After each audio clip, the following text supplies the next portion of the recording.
যারা আজহারির বিরুদ্ধে লেগেছিল ওদের মাথায় টুপি ছিল, মুখে দাড়ি ছিল, পাঞ্জাবিও গায়ে ছিল, ঠিক কিনা? ইসলামের এই গণজোয়ার দেখে আমাদের হুজুরদের কারো কারো মন খারাপ, ঠিক কিনা? আমাদের হুজুরদের কারো কারো মন খারাপ। ওই হুজুরদেরকে আমরা চিনি, ওরা হলো তারা আল্লামা সাঈদীর নামে মামলা করেছিল যারা। এখন তো আমার দেশে আমাদের কোরআনের আরেকজন মুফাসসির এসেছেন, বাংলাদেশের উজ্জ্বল নক্ষত্র আল্লামা সাঈদীর পরে যাকে লোকজন অন্তর থেকে পছন্দ করেছে, আমাদের প্রিয় কলিজার টুকরা, আমাদের প্রিয় রাহবার মিজানুর রহমান আল আজহারি, ঠিক কিনা?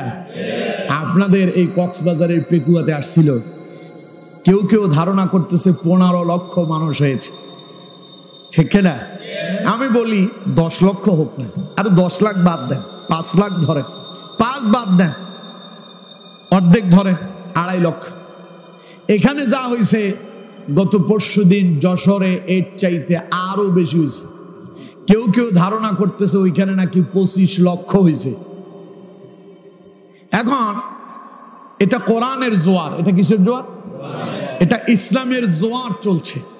ইসলামের বিজয় যে আমাদের খুব সন্নিকটে, এটা তার বাস্তব নমুনা, ঠিক কিনা? ইসলামের এই গণজোয়ার দেখে আমাদের হুজুরদের কারো কারো মন খারাপ, ঠিক কিনা? আমাদের হুজুরদের কারো কারো মন খারাপ।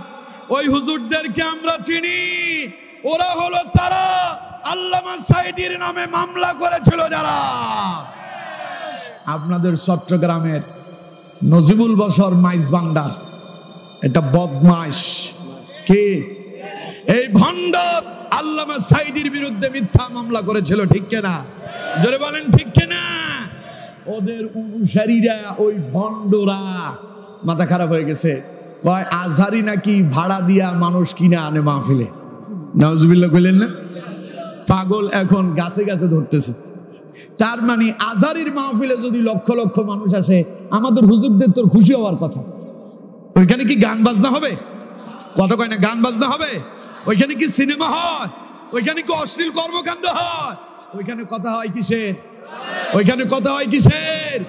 আল্লাহর কোরআনের কথা হয়। আলেমরা শুনলে তো অন্তরের ভেতরে ভালোবাসা মোহাব্বত জায়গার কথা। আলেমরা বলবে আলহামদুলিল্লাহ, এই দেশে আমাদের আজহারি কথা বলতেছে, লক্ষ লক্ষ মানুষ আসতেছে, এর মানে ইসলামের বিজয় খুব সন্নিকটে।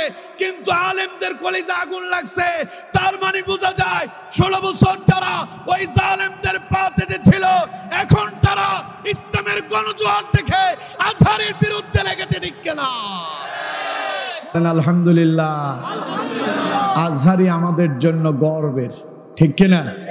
এই আজহারিকে যিনি দান করেছেন তিনি কে? 16 বছর জালেমরা কথা বলতে দেয় নাই। 16 বছরের 5 বছর তিনি দেশের বাইরে ছিলেন, ঠিক কিনা?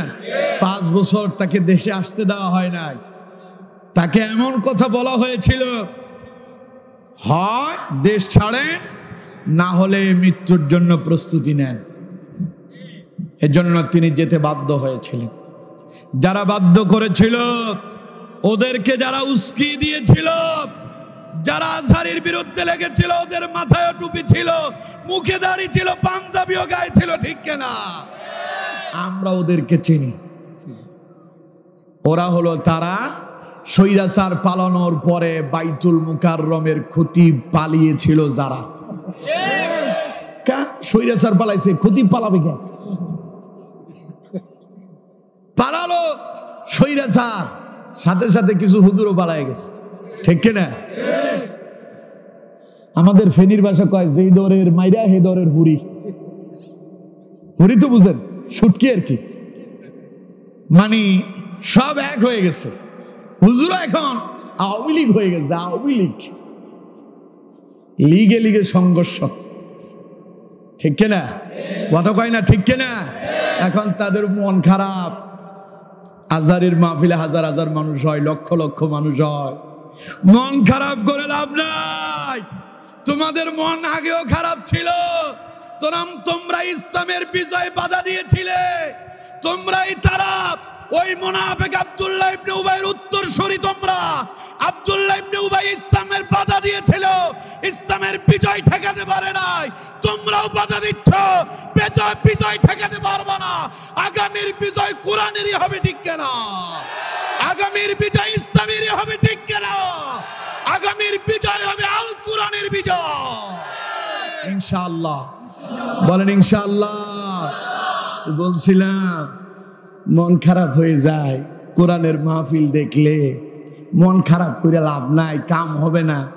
যেটা চলছে এটা সামনে এগিয়ে যাবে ইনশাআল্লাহ। বলেন ইনশাআল্লাহ।